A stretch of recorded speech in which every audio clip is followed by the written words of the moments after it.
Bom dia a todos. Gostaria de agradecer o honroso convite feito pelo Ministério Público do Rio, na pessoa do diretor Leandro, dizer que não é convite, na verdade é intimação. Desde a primeira vez que ele está aqui, ele não convida, ele intima. Depois eu mostro o teor do WhatsApp. Agradeço a colega Isabela, mas gostaria de cumprimentar todos na pessoa da procuradora Patrícia. Dizer que o evento ele tem um significado ímpar e esse significado foi muito bem resumido nas suas palavras. Eu espero corresponder às expectativas. Eu sei que eu tenho um tempo limitado, o assunto é extenso, quero que todos se sintam então cumprimentados na pessoa da doutora Patrícia. Sem maiores delongas, eu já vou começar a trabalhar o crime de feminicídio. Eu vou trabalhar o crime de feminicídio e a mudança que sofreu por conta da Lei 14.994. Depois eu quero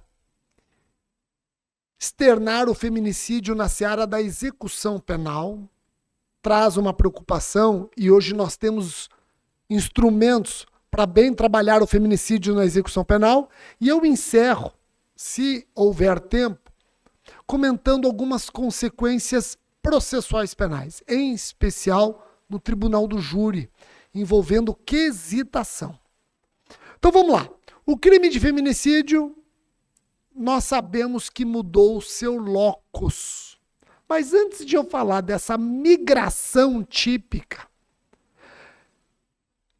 aproveito as palavras da doutora Isabela para lembrá-los que o feminicídio, expressão que ela acabou de usar, é uma morte evitável e um crime de Estado, em que a omissão das autoridades determina o destino de mulheres. E por que se conclui isso? De cada 10 feminicídios no nosso país, apenas 2 mulheres tinham medidas protetivas. As outras 8 não tinham, ou porque não buscaram, ou porque buscaram, mas não foi concedida a medida protetiva. Ou ainda que concedida, não foi concretizada a tempo. Não é muito diferente fora do nosso país. Na Espanha, de cada 10 feminicídios, 4 mulheres estavam protegidas. Por isso que eu digo que é um crime evitável. A medida protetiva protege efetivamente. Claro, não adianta conceder medida protetiva. Temos que assegurar que a medida protetiva está sendo monitorada, fiscalizada. Não sem razão, a Lei 14.550 de 2023 altera a Lei de Execução Penal, altera a Lei Maria da Penha, trazendo para o seu bojo o indúbio pró tutela. Então, a Lei 14.550 altera a Lei Maria da Penha, introduzindo no seu âmbito o princípio do indúbio pró tutela. O que significa isso? Significa, juiz, se você tem certeza que a mulher precisa da medida protetiva, conceda. Se você tem certeza que a medida protetiva é desnecessária, não conceda. Agora, se você está em dúvida, conceda. Indúbio pró tutela. O parágrafo 4º do artigo 19 da Lei Maria da Penha, introduzido pela Lei 14.550, diz que as medidas protetivas serão concedidas em juízo de cognição sumária e apenas poderão ser indeferidas diante de comprovada inexistência de risco ofendido aos seus dependentes. Isso é indúbio pró tutela. Feitas estas observações, vamos direto para a mudança ocorrida no feminicídio com a Lei 14.994 de 2024. Apelidada Lei Antifeminicídio, claro, ela não se preocupa apenas com o feminicídio, mas crimes contra a mulher por razões da condição do sexo feminino. O feminicídio, nós sabemos, estava no parágrafo 2º do artigo 121.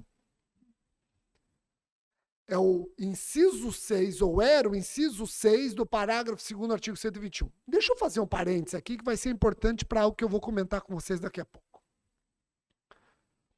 O feminicídio completou 10 anos de vida. Antes de 2015, o Brasil não tinha essa etiqueta para o crime de feminicídio. a morte da mulher por razões da condição de sexo, antes desse tipo específico, era objeto de denúncia do Ministério Público como homicídio qualificado pela torpeza ou pela futilidade. Então, antes de o feminicídio ser destacado com um rótulo específico, antes de se tornar um comportamento com locus específico, o feminicídio era um homicídio qualificado pela torpeza ou futilidade. O que o legislador fez em 2015? Retirou da torpeza e da futilidade o feminicídio e deitou luzes sobre o fato, dizendo, ó, tem um comportamento aqui importante. É uma pandemia, o feminicídio. 10 anos depois, o legislador falou, não, o feminicídio não pode estar misturado no homicídio. O feminicídio tem que ter um locus próprio. Retira do homicídio a qualificadora do feminicídio e ganha um tipo autônomo, o artigo 121A, que pune matar mulher por razões da condição do sexo com pena de 20 a 40 anos. E o parágrafo 1º repete o que o parágrafo 2º A do 121 já dizia. O parágrafo 1º diz, considera-se que há razões da condição do sexo feminino quando o crime envolve violência doméstica e familiar ou menosprezo ou discriminação à condição de mulher. Rogério, é a maior pena em abstrato do nosso ordenamento? É. Não tem pena maior. 20 a 40 anos. E eu vou demonstrar para vocês daqui a pouco que dificilmente alguém sairá condenado por feminicídio a uma pena de 20 anos.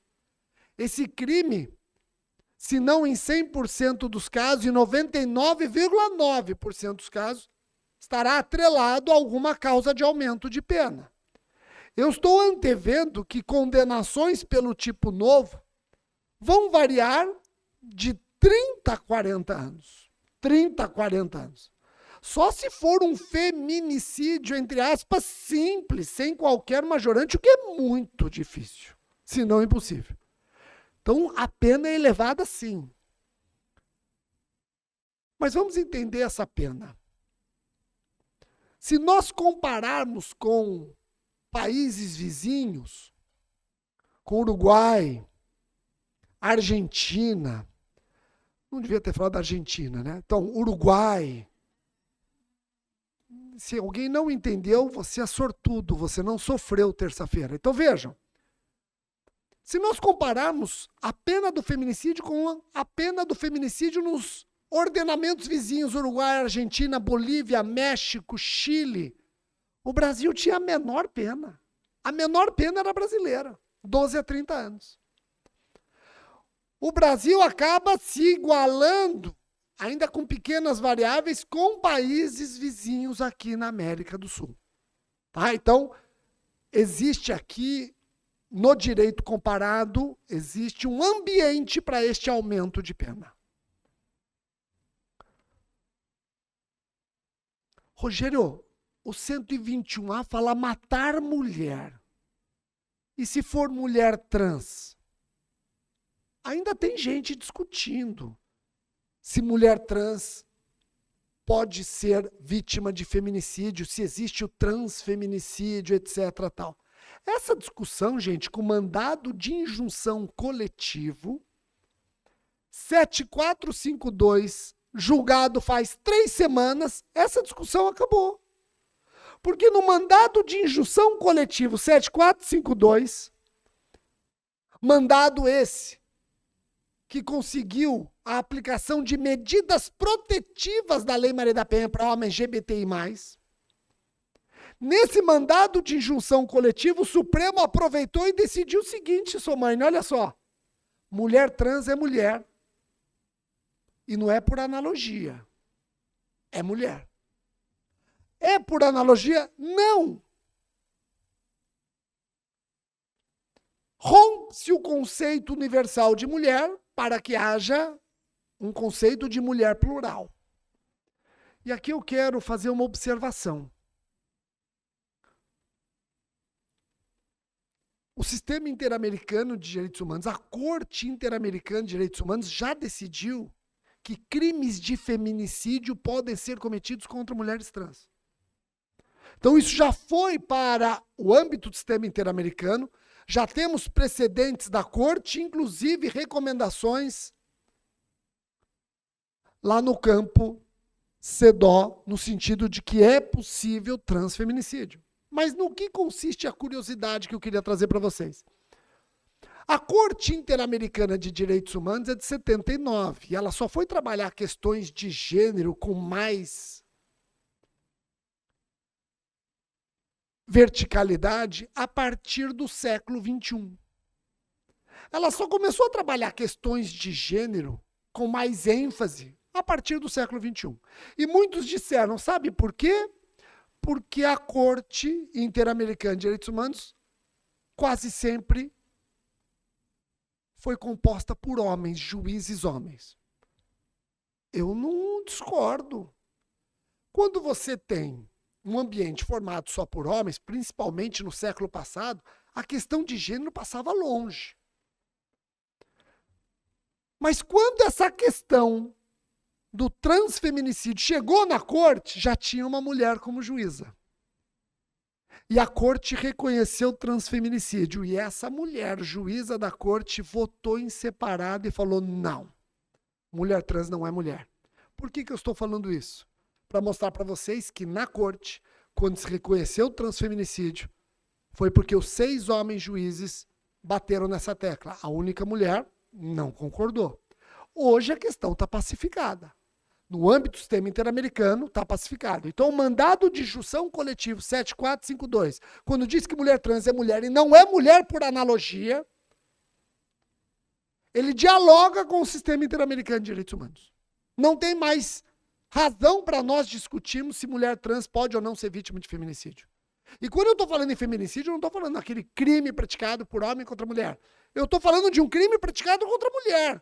Inclusive, o sujeito ativo pode ser outra mulher. No Distrito Federal, tivemos um caso de transfeminicídio cometido por uma mulher. Uma mulher namorava uma mulher trans. A mulher trans rompeu o namoro. A mulher que namorava a mulher trans não aceitou o fim do relacionamento. Aproveitou que a ex-namorada dormia, colocou gasolina sobre o seu corpo e ateou fogo. Eu conversei com o promotor do caso. Somani, foi interessante, eu conversei com ele, fizemos até uma live, porque eu imagino que você, no júri de Brasília, deve ter se deparado com obstáculos. Ele, Rogério, sim. Eu tive que falar para 7 jurados que a vítima de feminicídio pode ser mulher trans. E eu tive ainda um outro obstáculo. Eu tive que provar para eles que o feminicídio também pode ser praticado por mulher. A defesa falava, mulher trans não pode ser vítima de feminicídio.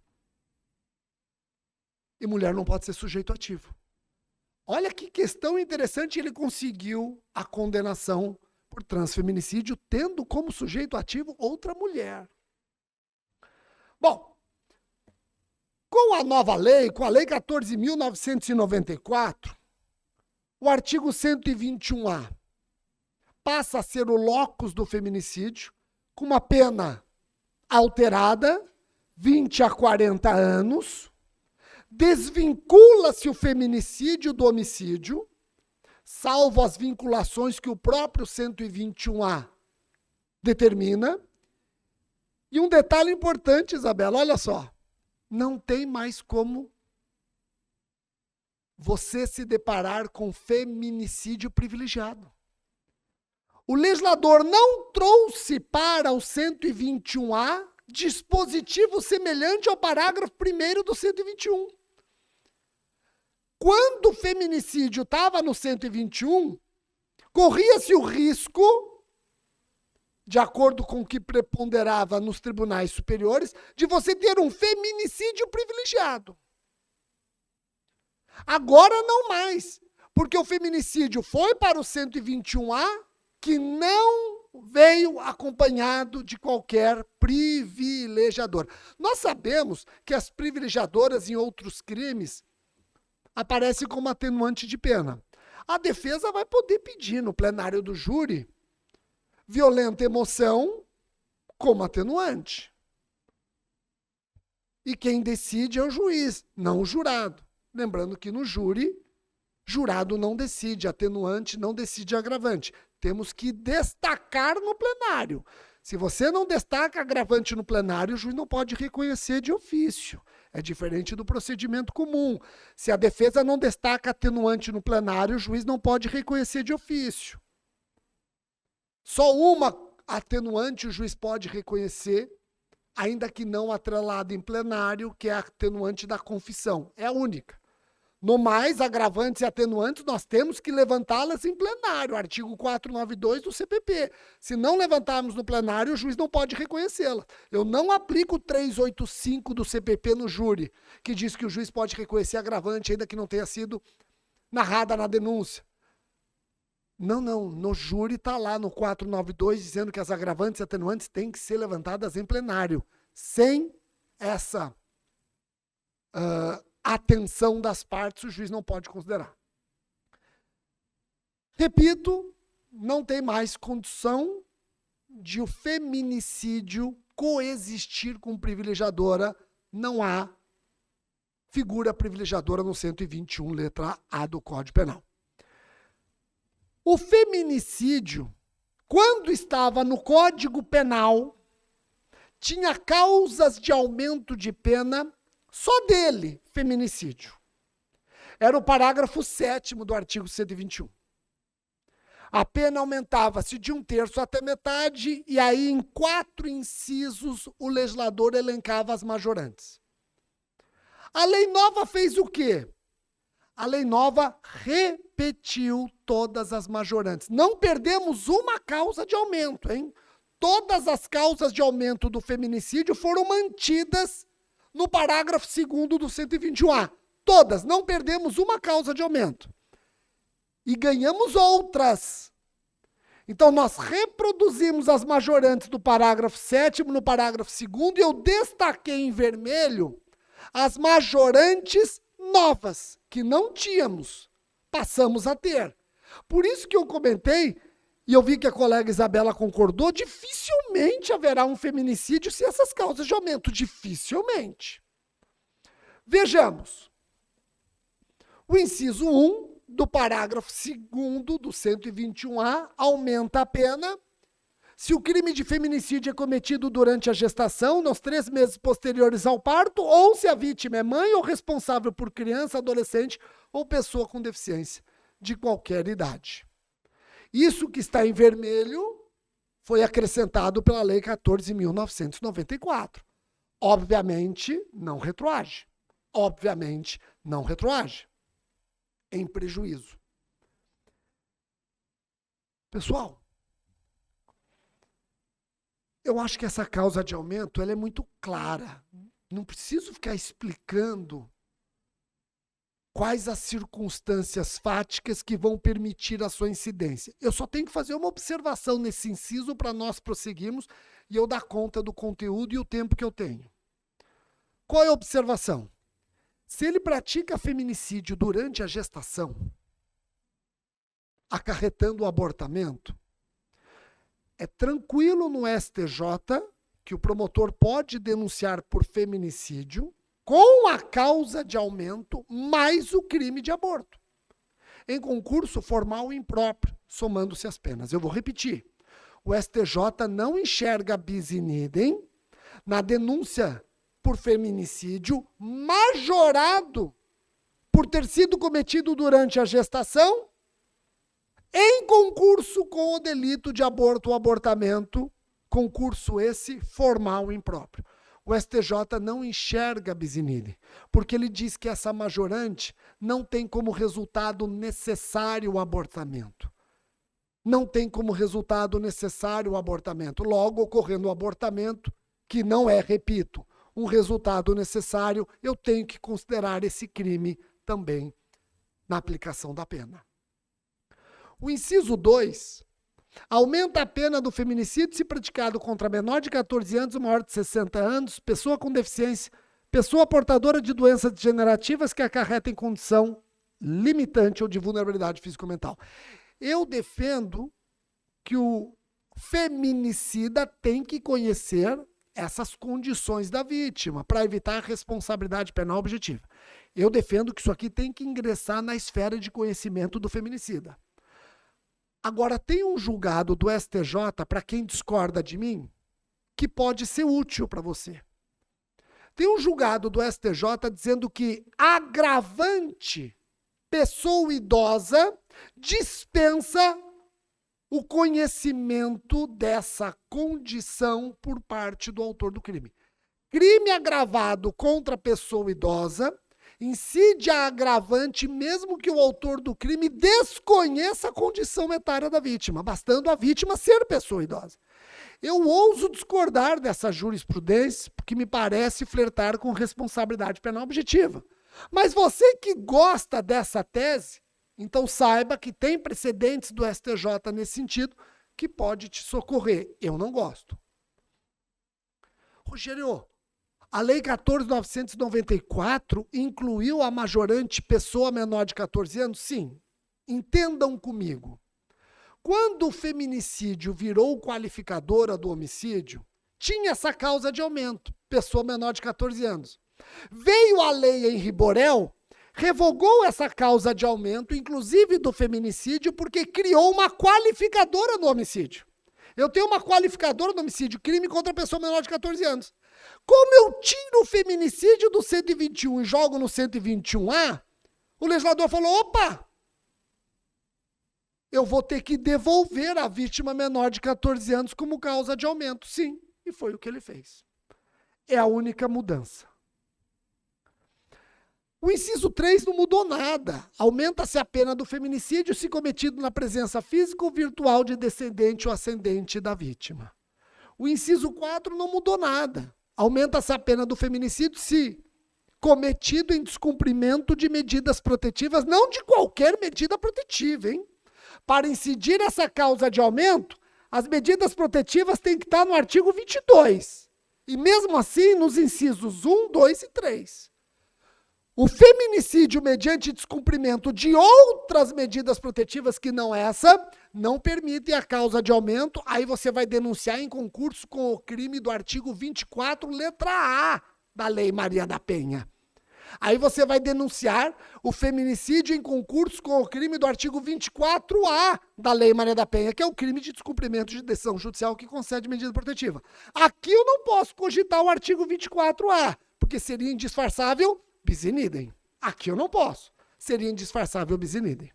Se o descumprimento já está configurando causa de aumento de pena, não pode também configurar tipo autônomo. Seria dupla valoração em prejuízo do agente. O inciso 5, eu quero que vocês prestem atenção.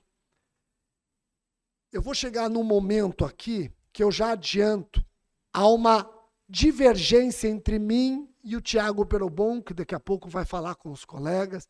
Há uma divergência entre mim e a Alice Bianchini. Nossa, Rogério, você está divergindo de uma galera boa, né? Tô. A chance de você estar errado é grande, né, Rogério? Acho que sim. Mas eu ainda não me convenci do erro.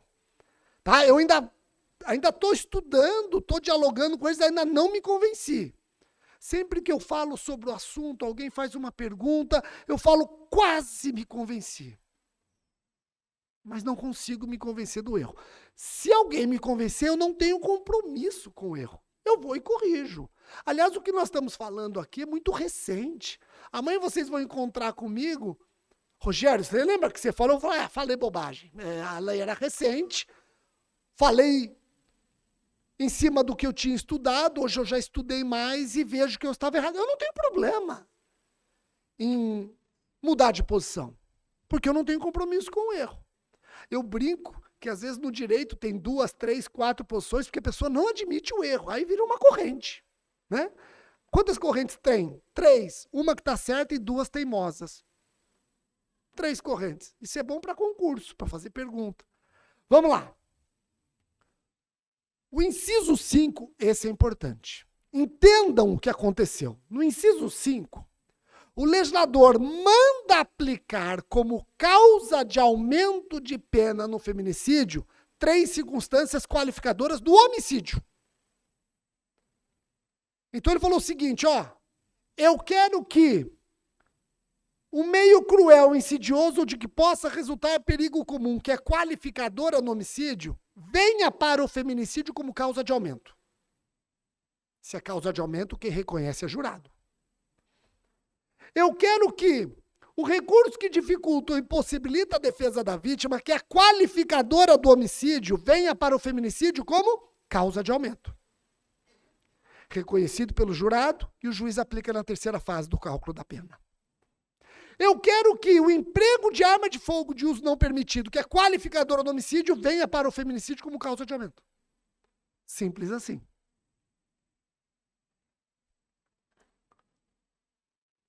O legislador não mandou aplicar para o feminicídio qualificadoras subjetivas.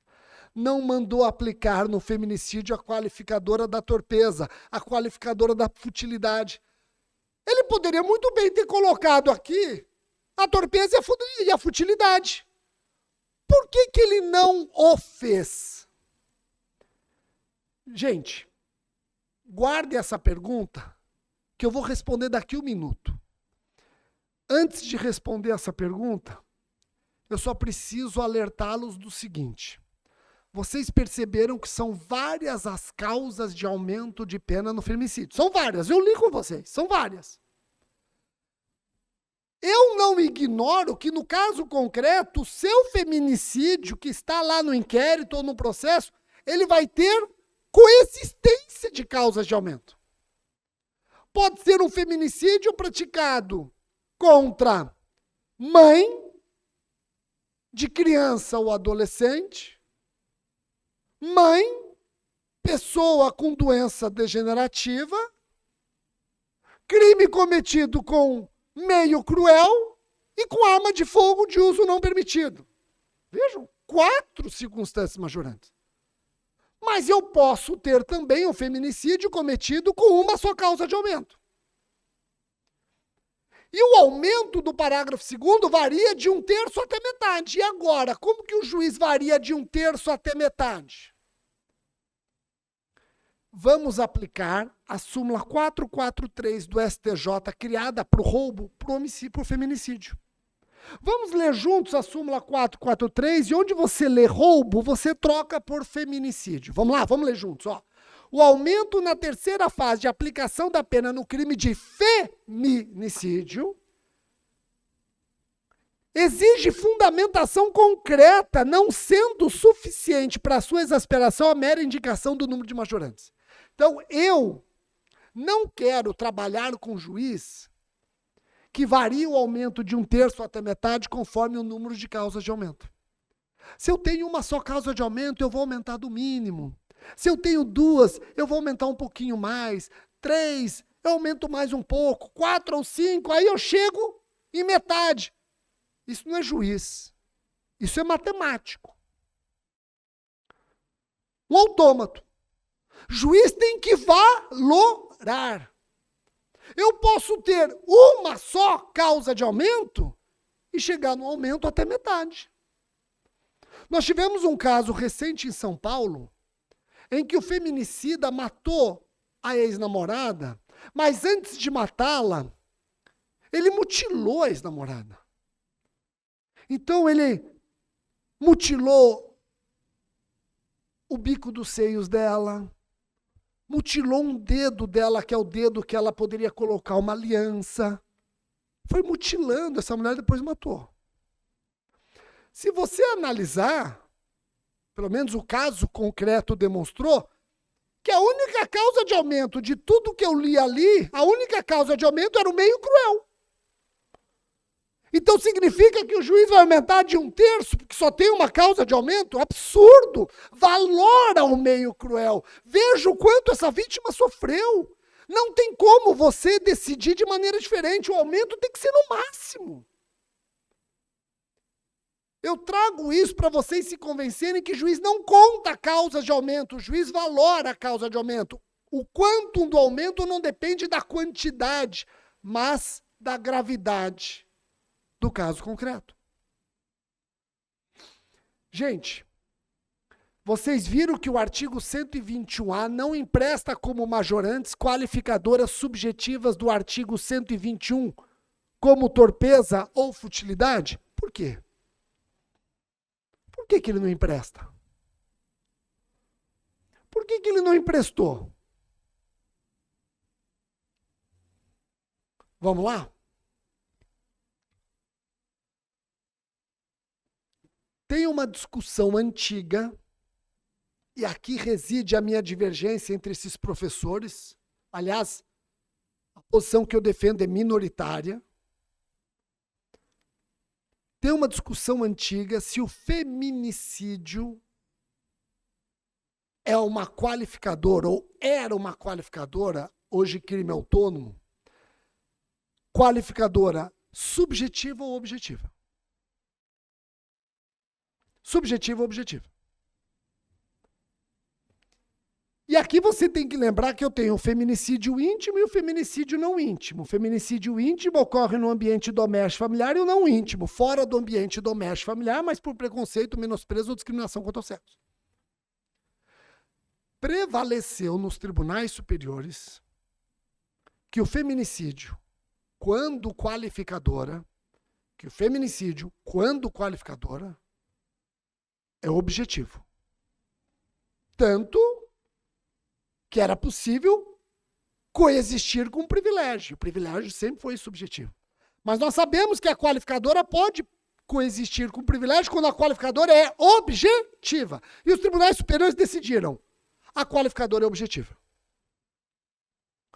A qualificadora, ela existe por conta da condição da mulher. Isso é objetivo, a qualificadora é objetiva e pronto. Eu discordo. Desde aquela época e continuo discordando. E aqui eu quero que vocês recuperem o que eu falei no começo.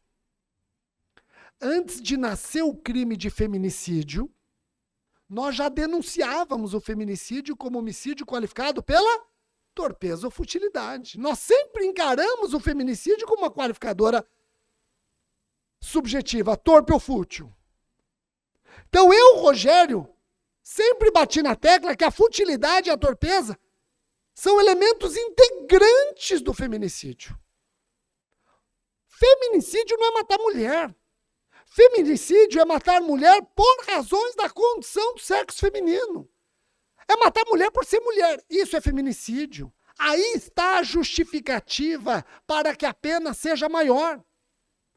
Você não simplesmente mata uma mulher como você mata um homem. Você mata a mulher por ser mulher. E homem não morre por ser homem. Ninguém mata homem por ser homem, mas ainda se mata mulher por ser mulher. Aí está a razão do feminicídio. Mesmo quando praticado no ambiente doméstico familiar, eu tenho que enxergar essa razão, esse móvel, essa circunstância subjetiva. Compreenderam o meu raciocínio? Eu sou minoria, hein? Compreenderam o meu raciocínio? A primeira corrente, pelo menos quando o crime é cometido no ambiente doméstico familiar, ganhou uma força tremenda com a Lei 14.550, que alterou o artigo 40A da Lei Maria da Penha.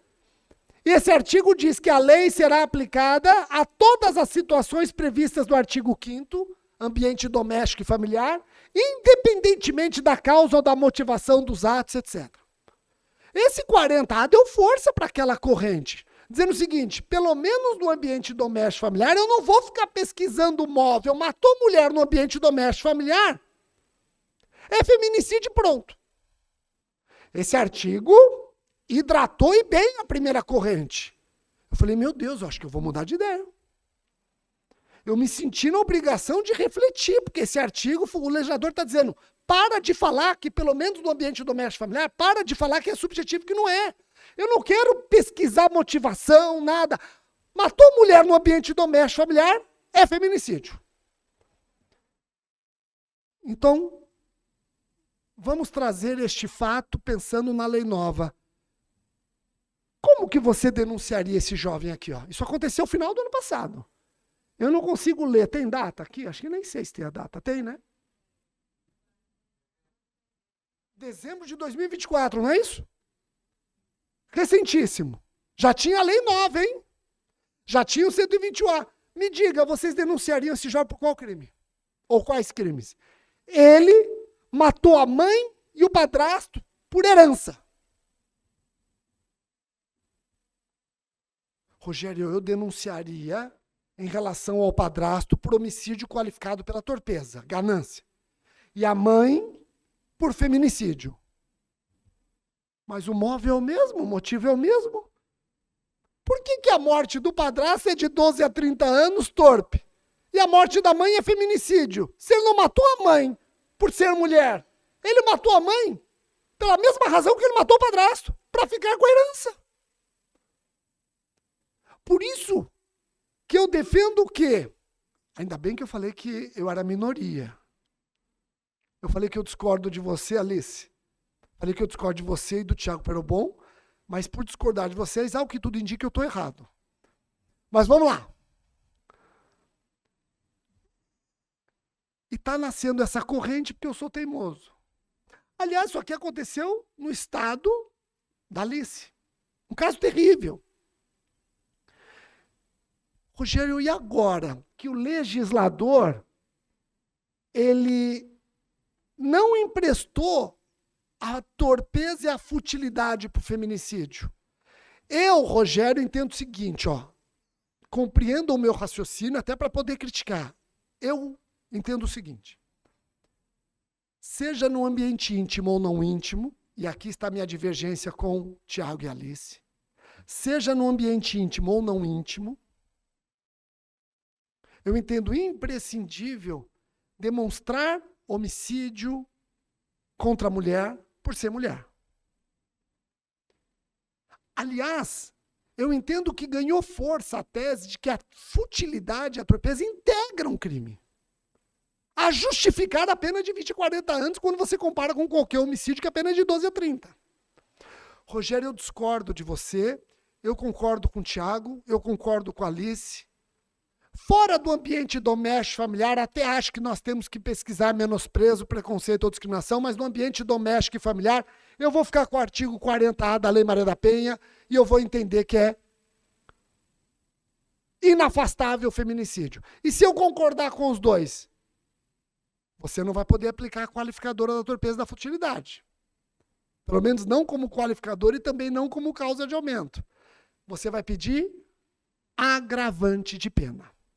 Então, se você concordar com o Thiago, se você concordar com a Alice, de que no ambiente doméstico e familiar, matar mulher invariavelmente envolve essa questão de gênero, matar mulher por ser mulher, no ambiente doméstico, se você concordar com eles, se você acha que, mesmo com esse locus novo, com essa arquitetura nova do tipo, se você acha que ainda tem espaço para aplicar torpeza e futilidade, porque não integram um crime, eu defendo que integram um crime, você vai pedir para o juiz considerar como agravante de pena.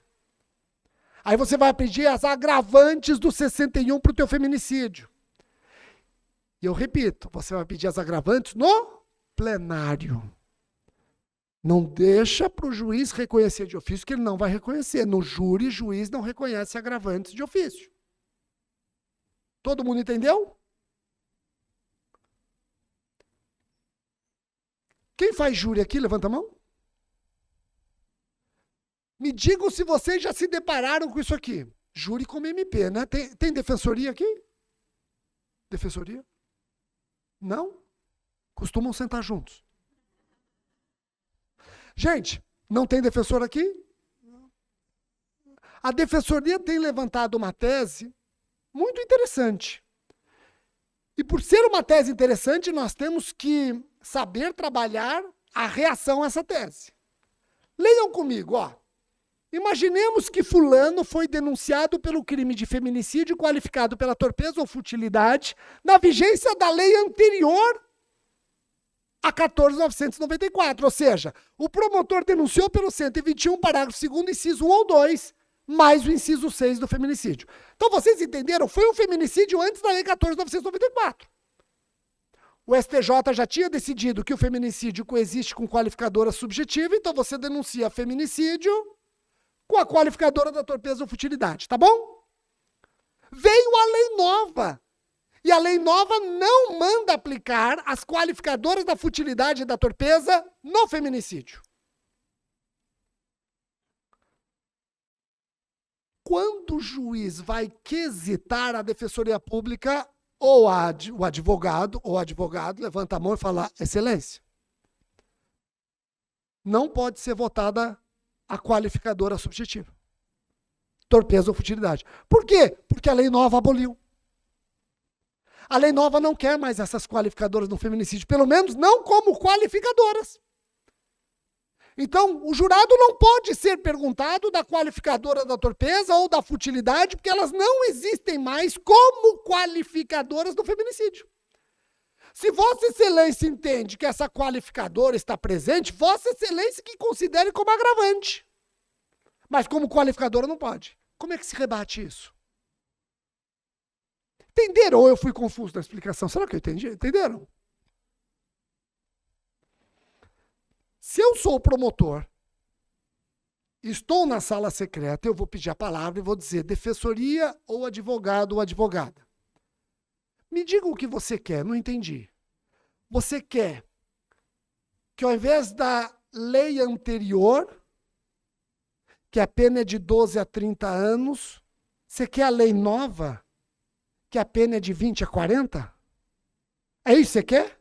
Não, eu quero a lei anterior, mas eu quero que use a lei nova para tirar essas qualificadoras. Ah, você quer combinar as leis. Quero. Não pode. O que você quer não pode. Súmula 501 do STJ. É uma súmula aplicada para o tráfico. Ali se lembra de um livro que nós escrevemos sobre a lei de drogas, onde nós já batimos nessa tecla. O STJ, nessa súmula, falou, olha, não existe combinação de leis penais, mesmo que para favorecer o agente. Não existe combinação de leis penais. O que se está buscando aqui é combinar leis penais. Combina a lei nova com a lei anterior. Eu quero a lei anterior, ter uma pena de 12 a 30 anos, mas eu quero combinar com a lei nova que não permite a aplicação dessas duas circunstâncias como qualificadoras. Não pode. Isso é combinação de leis penais. Defensoria, escolhe. Advogado, advogada, escolhe. Você quer a lei nova ou a lei antiga? Mas tem que ser no todo. Não vamos criar uma terceira lei. Entenderam? Gente, com relação ao crime de feminicídio, são estas as informações que eu quis passar, sabendo que o meu objetivo é trabalhar mudanças. Vamos agora ler o feminicídio na execução penal. A Lei 14.994 se preocupou muito com a execução penal. Eu bato nessa tecla, conversei, inclusive com a Somane, antes de nós iniciarmos. Nós, promotores de justiça, temos que cuidar para que a persecução penal seja vitimocêntrica. Que a vítima ocupe a centralidade, o epicentro da persecução. E essa persecução não termina com uma condenação. Não raras vezes esquecemos da execução penal. O MP do Rio tem enunciados valiosos, trabalhando a vítima na execução penal. Inclusive, eu compartilhei os enunciados do MP do Rio com todo o Brasil. Por quê? Porque vocês se preocuparam com a vítima também na fase da execução penal. A Lei 14.994 se preocupou do mesmo modo. Vejam. Visita íntima. Nós sabemos que a visita íntima ou a visita conjugal aparece como direito do preso. Artigo 41 da LEP. A Lei 14.994 mudou. Uma primeira mudança que poucos perceberam, mas é importante, está aqui no parágrafo único, que virou parágrafo 1º. Direitos do preso antes podiam ser suspensos por ato de quem? Do diretor do estabelecimento. Agora, direitos do preso não podem mais ser suspensos por ato do diretor, somente por atos do juiz da execução. O diretor do estabelecimento perdeu o seu poder de suspender direitos de preso. Só o juiz da execução pode suspender direitos assegurados aos presos. Mas chama a atenção o parágrafo 2º. O parágrafo 2º diz que o preso condenado por crime contra a mulher por razões da condição do sexo feminino não poderá usufruir do direito previsto do inciso 10 em relação à visita íntima ou conjugal. Alguns estão interpretando essa proibição da seguinte maneira. Não está falando só do feminicídio, hein? Está falando de condenado por crime contra a mulher por razões da condição do sexo feminino. Não está falando só do feminicida aqui. Está falando de qualquer pessoa condenada por crime contra a mulher, crime cometido por razões da condição de sexo. Pode ser uma lesão corporal grave, gravíssima. Alguns leem essa proibição da seguinte maneira: é uma proibição absoluta, esse condenado vai cumprir a pena sem ter direito à visita íntima ou conjugal, ponto. Eu já fiz uma leitura um pouco diferente. Eu acho forte nas regras de Mandela, forte nas regras de Bangkok, eu acho que essa proibição é para que ele não usufrua desse direito quando usufruir desse direito envolve a vítima do crime. Compreenderam? São Paulo viveu isso. Ele estava preso por crime cometido contra a esposa por razões da condição de sexo. A esposa foi constrangida a visitar o marido e ela foi morta na visita. Então vejam, para mim faz todo sentido proibir esse direito se o exercício desse direito demanda a participação da vítima. É absurdo. Agora, se o exercício desse direito não envolve a vítima, me parece não constitucional, não convencional. Eu vou te dar um exemplo simples. O irmão matou a irmã por razões da condição de sexo. Esse irmão é casado e tem 2 filhos. Esse irmão foi condenado por feminicídio a 30 anos de prisão. Ele não tem direito à visita íntima ou conjugal da esposa? Você está condenando ele e a esposa. Por isso que eu falei regras de Bangkok. A regra de Bangkok eu estou preocupado com a esposa que está aqui fora. Então, para nós chegarmos numa interpretação, numa conclusão que seja meio termo, é você proibir quando se trata da vítima do crime. Ah, Rogério, mas espera aí. No caso, eu tenho uma pessoa condenada por isso, que já demonstrou isso, ele é... Opa, espera aí, o teu caso pode indicar uma suspensão, mesmo que não envolva a vítima do crime? Sim. O juiz pode suspender esse direito. O direito não é absoluto dele, está aqui, olha. É só o juiz fundamentar a necessidade de suspender. Se envolve a vítima, eu não preciso do juiz suspender, já está proibido. Se não envolve a vítima, não estou dizendo que ele tem um direito absoluto à visita íntima ou conjugal. É um direito relativo, tanto que pode ser suspenso, basta o juiz motivar. Eu acho que nós chegamos aqui numa equação que parece justa. Mas, como eu disse, é tudo muito novo, fica para vocês refletirem e eventualmente criticarem. Uma outra mudança ocorreu no artigo 86 da Lei de Execução Penal, que diz: será transferido, no parágrafo 4º acrescentado pela nova lei, diz: será transferido para estabelecimento penal distante do local da residência da vítima, ainda que localizado em outra unidade da federação, condenado ou preso provisório que, tendo cometido crime de violência doméstica familiar contra a mulher, ameace ou pratique violência contra a vítima ou seus familiares durante o cumprimento da pena. E aqui não é que ele pode ser transferido. Olha o que está escrito aqui, ó, será transferido. Isso é execução penal vitimocêntrica. Isso é uma execução penal que se preocupa com vítimas, familiares de vítimas. Familiares de vítimas são vítimas. Declaração 4034 da ONU. Tá? Esse dispositivo é importante. Houve uma mudança na progressão. No caso de feminicida primário para a progressão de regime, vai ter que cumprir 55% da pena. Antes ele tinha que cumprir 50%, agora é 55%. É uma mudança irretroativa. para os novos feminicídios, vai ter que cumprir 55% da pena para progredir para a mutação de regime. O 146E fala da monitoração eletrônica para preso que usufrui de benefício que permita sair da habitação prisional. Temos uma lei que já foi para a sanção do presidente, um projeto de lei foi para a sanção do presidente da República, que vai trazer essa monitoração eletrônica com medida protetiva na Lei Maria da Penha.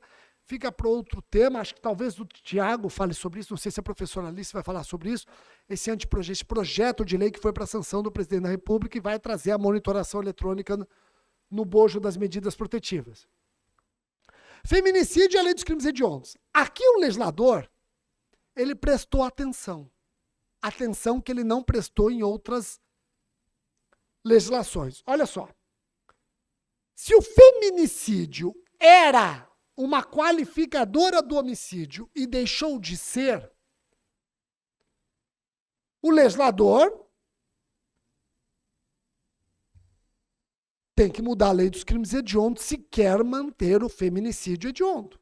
E foi o que ele fez, uma mudança meramente formal. O feminicídio era hediondo? Era. Deixou de ser hediondo? Não. Porque o legislador felizmente lembrou de alterar a lei dos crimes hediondos e colocar o feminicídio no artigo 1º, inciso 1, letra B. O feminicídio, que era hediondo porque era uma qualificadora do homicídio, continua hediondo agora como tipo autônomo. É o princípio da continuidade normativo típica. Isso aqui não surte qualquer efeito na prática, é uma mudança meramente formal para continuar assegurando que o feminicídio sofrerá os consectários da Lei 8.072/90. Não vou nem perder tempo com isso. Aqui sim, eu chamo a atenção de vocês. Cabe prisão temporária? Somani, cabe temporária no feminicídio? Sempre coube, porque o feminicídio era uma qualificadora do homicídio e os crimes que admitem temporária, olha lá, ó, o 121 caput e seu parágrafo. Então, Patrícia, a gente estava tranquilo. A gente sempre concordou com representação policial ou requereu diretamente ao juiz prisão temporária envolvendo feminicídio. Porque feminicídio, repito, insisto, é um crime que está na Lei 7.969 e admite prisão temporária. O problema é que o feminicídio deixou de ser qualificador ao homicídio. Então, o que o legislador tinha que ter feito aqui, Isabela? Ele tinha que ter colocado o 121 aqui. E, ó, procura à vontade, ó. Você não vai achar. E agora? Você vai estar na promotoria, vai vir lá o delegado. Quero a temporária do feminicida. Ou você, numa investigação em curso, quer a temporária. Você vai pedir a temporária para o juiz. Você vai fundamentar onde? Alguém sabe? Alguém arrisca? Quem vai falar assim, não, eu não vou pedir mais temporária de feminicídio. O legislador errou, acabou. Joguei a toalha. O que você faria? Rogério, eu vou mandar um WhatsApp para o CAL e o CAL tem 24 horas para me responder. Se você pedir para o ChatGPT, ele não vai te ajudar. Ele vai inventar um artigo. Alguém arrisca? Hã? Fala um pouquinho mais alto. Você faz uma interpretação conforme a Constituição. Muito bem, o problema é que o Supremo, em 2 ADIs recentes, falou o quê? Esse rol é insuscetível de interpretação extensiva ou analogia. Não, você tá puta que nem eu, nós dois estamos putos, eu tô vendo, você tá, não, mas tipo, não. O problema é que essa mesma Constituição assegura a legalidade, etc. Então, e agora? Ponderação de valores. Joia. E aí, indúbio do réu. Perfeito. Mas é muito mais fácil que isso. Olha que interessante, gente. Alguém arrisca? Não, ninguém arrisca. É que como está longe, a pessoa vai assim, para mim você já está acertando. Oi? Pronto. Tá. Como é que você chama? Eduardo? Muito bem. Você é substituto? Legal. Da nova leva? Ah, você era de São Paulo? Legal. Já assistiu minha aula? Percebo. Entendi. Não é que eu lembro. Não, que não dessa. Essa você pulou? Não. Tô falando que você assistiu e legal, mas não vai dizer, essa eu pulei, descobri sozinho. Vamos lá. Brincadeira, vamos lá. Ó. Pessoal, vocês vão ter que fundamentar a temporária do feminicídio na lei dos crimes hediondos. Mais precisamente no artigo 2º, parágrafo 4º. É que nós lemos o artigo 2º, parágrafo 4º, imaginando que esse parágrafo só fez uma coisa, aumentou o prazo da temporária se tratando de crimes hediondos equiparados. Não! Esse parágrafo 4º fez mais do que isso. Ampliou o rol dos crimes que admitem essa espécie de clausura. Porque ele diz, ó, a prisão temporária, que está disposta na Lei 7.960, nos crimes previstos neste artigo, quais são? Hediondos e equiparados, o prazo de prisão é 30 mais 30. Isso não é interpretação extensiva, isso não é analogia, isso é previsão legal. Não é só o feminicídio que não está na lei de prisão temporária e nós vamos concordar com a prisão. Outros crimes hediondos ou equiparados estão fora da lei de prisão temporária e eu vou concordar com a prisão. Vou te dar um exemplo. Tortura. Tortura não está na lei de prisão temporária. E eu concordo com a prisão temporária de tortura porque é crime equiparado hediondo. Falsificação ou corrupção de medicamento não está na lei de prisão temporária. E eu concordo com a temporária do 273 porque é crime hediondo. Favorecimento à prostituição de menor de 18 anos ou vulnerável não está na lei de prisão temporária. E eu concordo com a prisão temporária porque é um crime hediondo.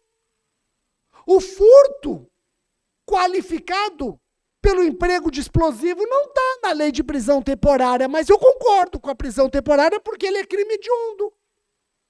Organização criminosa não está na lei de prisão temporária, só está associação.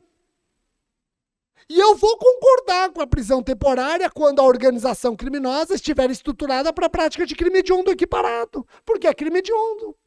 Entendeu o fundamento? O fundamento é mais fácil, é só você ir na lei 8.072/90. Todo mundo entendeu? Mas convenhamos, o legislador podia ter ajudado e ter colocado na lei de prisão temporária só para a gente não ter que discutir isso, porque certamente vão nos atormentar, certamente. E eu termino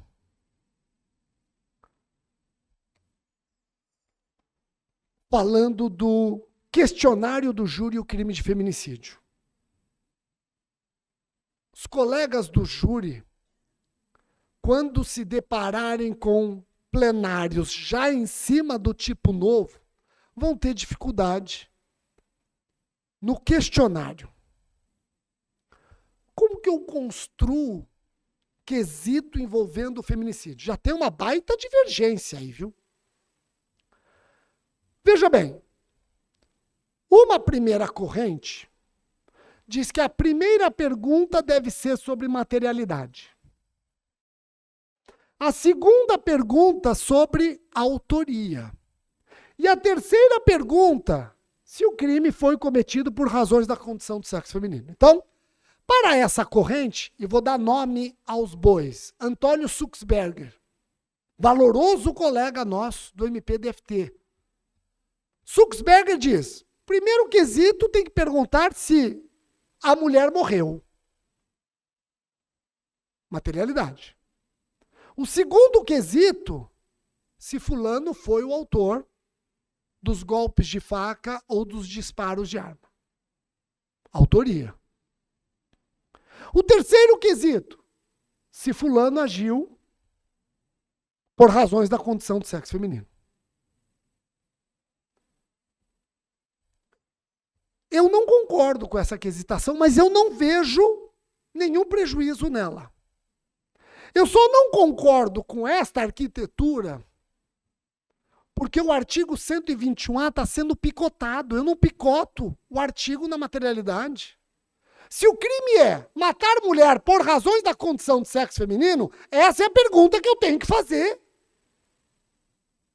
antes de perguntar a autoria. Eu pergunto a autoria de um crime, não de metade de um crime. Aqui, olha, você está perguntando a autoria de um crime pela metade.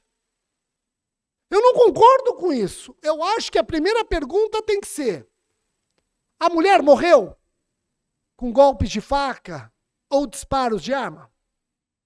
Segunda pergunta: o crime foi cometido por razões da condição de sexo? Opa, se respondeu sim, sim, eu já tenho crime. Feminicídio. Eu não picotei o tipo penal. Quando eu perguntar a autoria, eu já estou perguntando a autoria de um crime que eu conheço, que é o 121A. Compreenderam o raciocínio? Então, ó, voltando para a primeira corrente. A primeira corrente e a segunda corrente divergem pouco. Na prática, não há prejuízo entre uma e outra. Não há prejuízo entre se adotar uma ou outra. Tecnicamente, eu acho equivocada a primeira corrente, porque ela não está perguntando a autoria de um crime certo e determinado. Lembrando que razões da condição de sexo feminino não é causa de aumento, não é qualificador, é elementar do tipo. Se é elementar do tipo, tudo isso eu pergunto antes da autoria. Quando eu pergunto a autoria, eu já tenho que conhecer o tipo na sua forma fundamental. Se fosse causa de aumento, qualificadora, como era antigamente, tudo bem, se eu pergunto depois. Mas não, é elementar do tipo. Eu tenho que primeiro saber qual é o tipo penal e depois perguntar a autoria. Por isso que eu defendo isso. Rogério, eu estou vendo que você separa em dois quesitos o feminicídio. Separo. Porque o jurado pode achar que houve morte de mulher, mas não foi por razões da condição de sexo. Então ele tem que ser perguntado duas vezes. Eu não concordo com isso aqui, ó. Tem uma corrente dizendo que você só vai desmembrar em dois quesitos, como eu faço, se a defesa está negando o feminicídio e está pedindo desclassificação para homicídio. Se a defesa não pede a desclassificação, eles acham que a pergunta tem que aglutinar. Aí tem duas correntes entre eles. Um entende que tem que ser perguntado na materialidade, mas conjugado com o móvel. A outra corrente entende que tem que ser na autoria, mas conjugado com o móvel. Então, olha só. Se a defesa não nega o feminicídio, não pede a desclassificação para homicídio, eu não estou pedindo a desclassificação.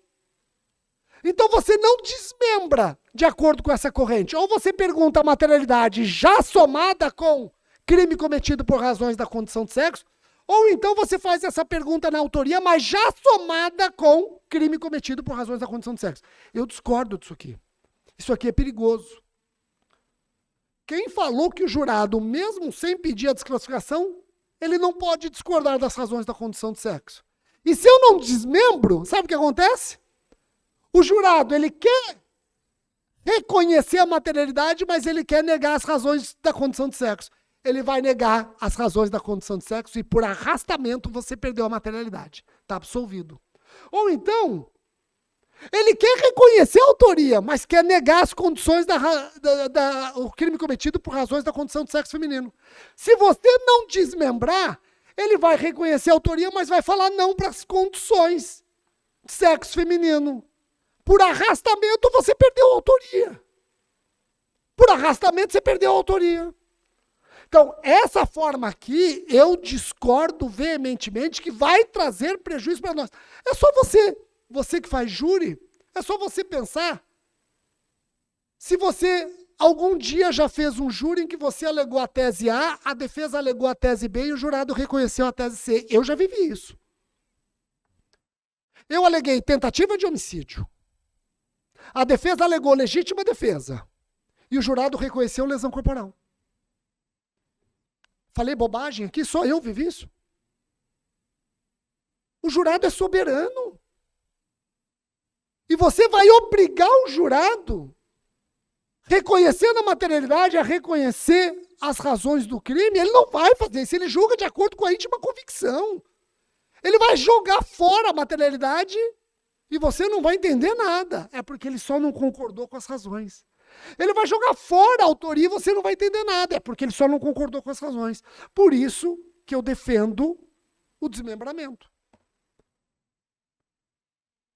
Entenderam as razões? Entenderam a arquitetura que eu trago aqui? Pessoal, isso aqui é tudo muito novo. É tudo muito novo.